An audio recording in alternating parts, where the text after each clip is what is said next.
Hello everyone. Sorry I'm late. Math or WizIQ was not letting me join the class.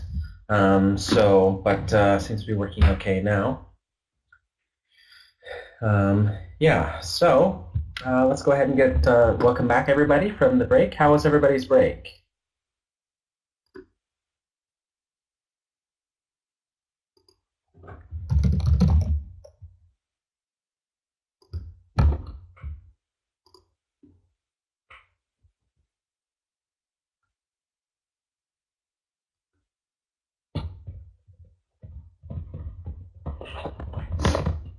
Good. Well, at least one person had a good break. Others are no comment. That's fine.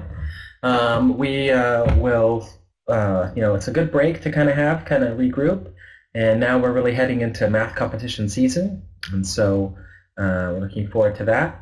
One thing I wanted to remind this class about is that there is a free webinar later today on math counts that Dr. Wong is doing. So I encourage you to participate in that. So yeah,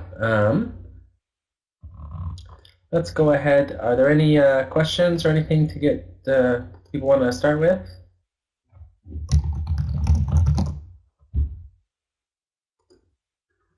Remember, if you do have any questions or issues, you can send me a private message by changing the recipient of the chat from all to Kelly. And otherwise, then we will go ahead and get started. Let's load in the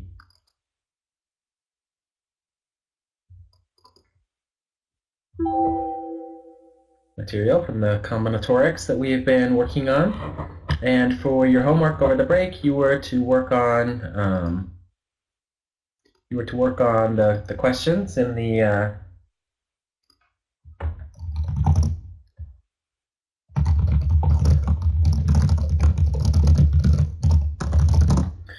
you got to work on some of the questions for the homework, which was to start the new packet. It's always a little tricky to start a new packet. I understand that, but today we'll be able to go over it in much more detail. So looking forward to getting into that.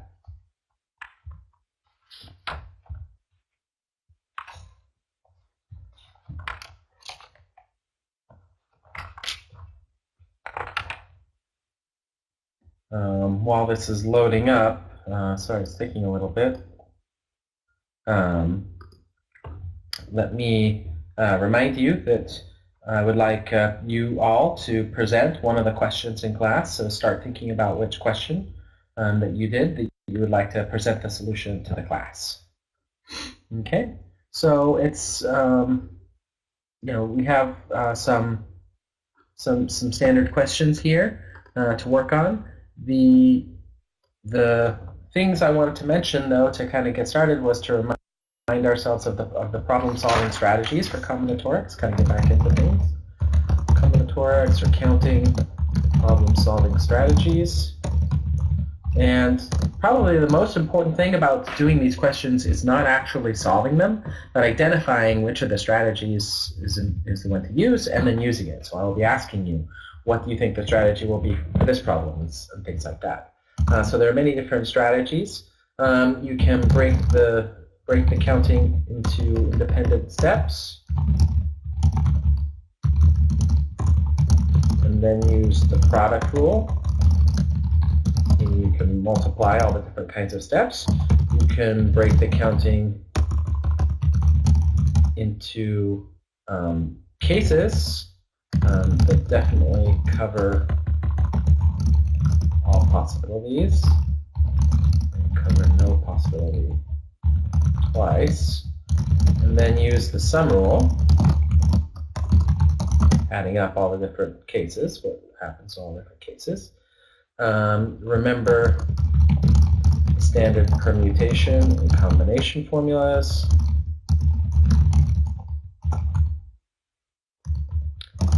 Create an equivalent problem and solve it. That's a common technique that we have in combinatorics. There's complementary counting.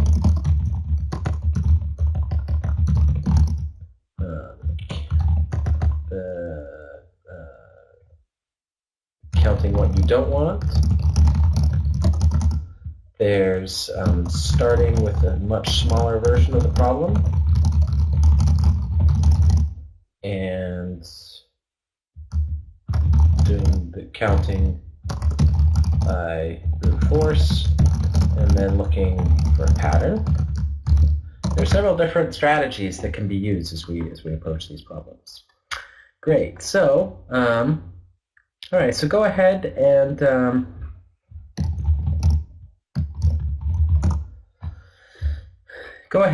send me a private message with which of these questions that you would like to present on the board.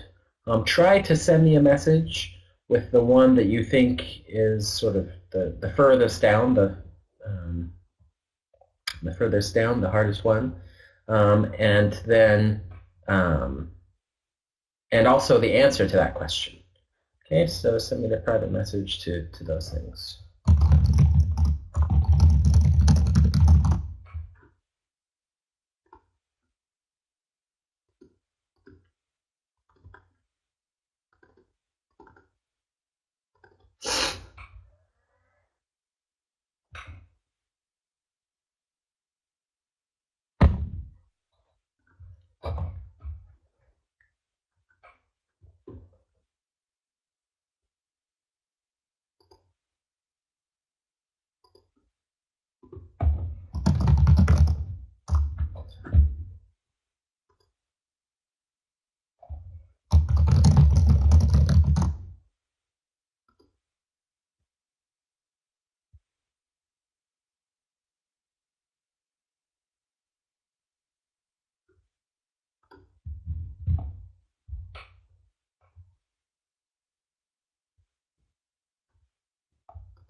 Yes, it's only problems 1 through 7.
Okay, I think we're about ready to get started.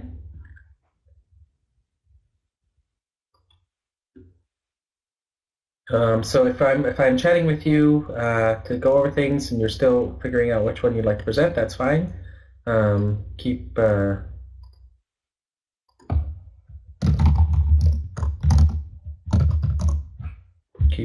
chatting with me until we figure out what you're going to do. But in the meantime, I'm going to go ahead. I'll just kind of start with number 1 to kind of get us going. All 3-digit numbers, that's pretty straightforward. We know what the 3-digit numbers are: 100, 101, 102, all the way up to 999. But then the question is, how do you count these? And counting them is usually not too hard. You know, it's something like the last one minus the first one. But I always am worried about getting the answer wrong by 1, right? So it's either like 900 or 901 or maybe 899, and there's always some ambiguity there.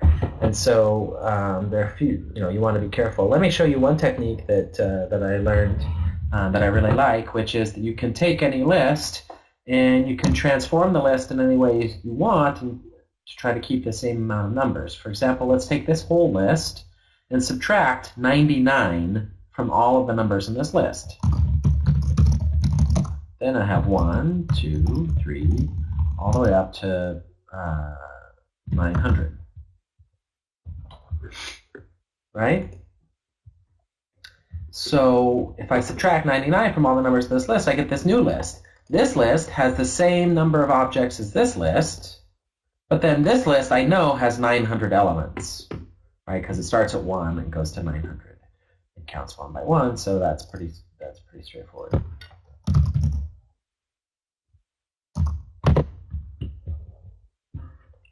All right, so or the other way to doing it is to say it's the last minus the first plus 1 in the case where you're incrementing by 1.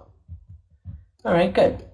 Okay, so now we will go ahead and have Rachel take a look at question number 2 for us. Rachel, I'll give you whiteboard access. Please go ahead and either type in the chat room or on the board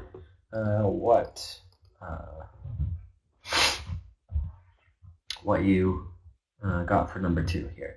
And I'll read it out loud. I'll provide audio commentary as we go. Number 2 is 4-digit numbers that include the digit 5. How many 4-digit numbers are there that include the digit 5?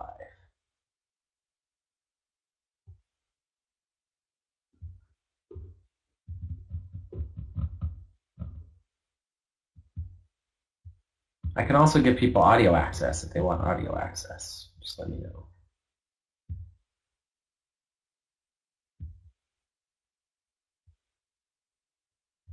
Okay, so in total there are 9,000 4-digit numbers. That's just the direct extension of what we just did for number 1.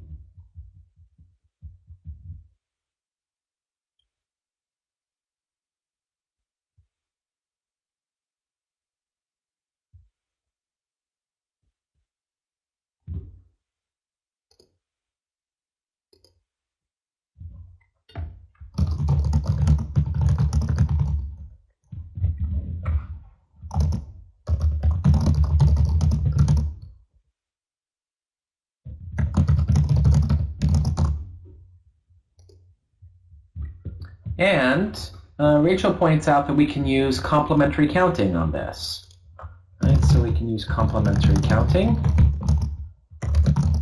The number of 4-digit numbers with a 5 is equal to all 4-digit numbers minus 4-digit numbers without a 5. All right, and all 4-digit numbers is 9,000, as we talked about. The number of 4-digit numbers without a 5 is 8 times 9 times 9 times 9. Do you mind giving us the quick explanation for how you came up with that number?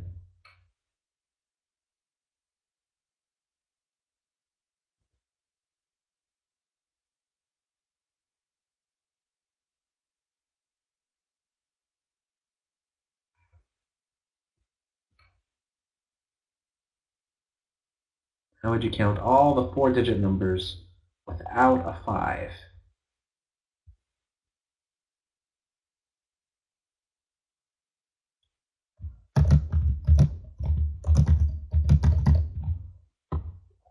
Okay, the method is to try imagine the number as 4 blanks and you're filling it in.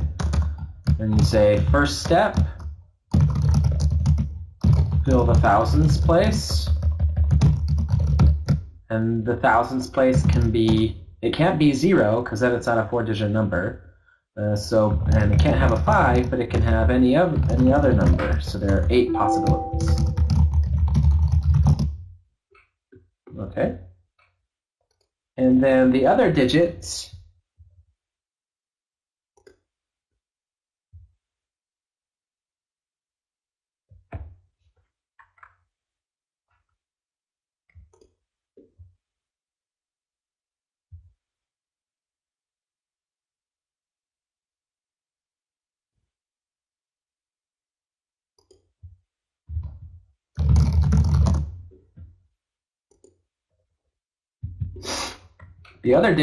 all have 9 possibilities because 0 is allowed in that case, but 5 is still not allowed.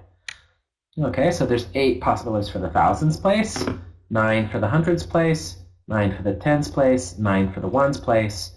And so all the different possible numbers is the product of all those by the product rule, 8 times 9 times 9 times 9.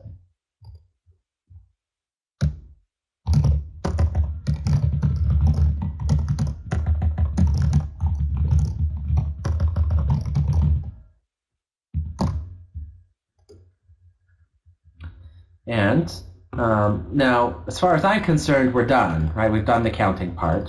But of course, if you were on a math competition, you would have to continue evaluating this. You could multiply this out somehow, and then do the subtraction to get 3168. And that seems like a reasonable number, right? All the 5,000s have included the digit 5. Many other numbers will have a 5 somewhere in there, right? So that seems like a reasonable number. Great job, Rachel.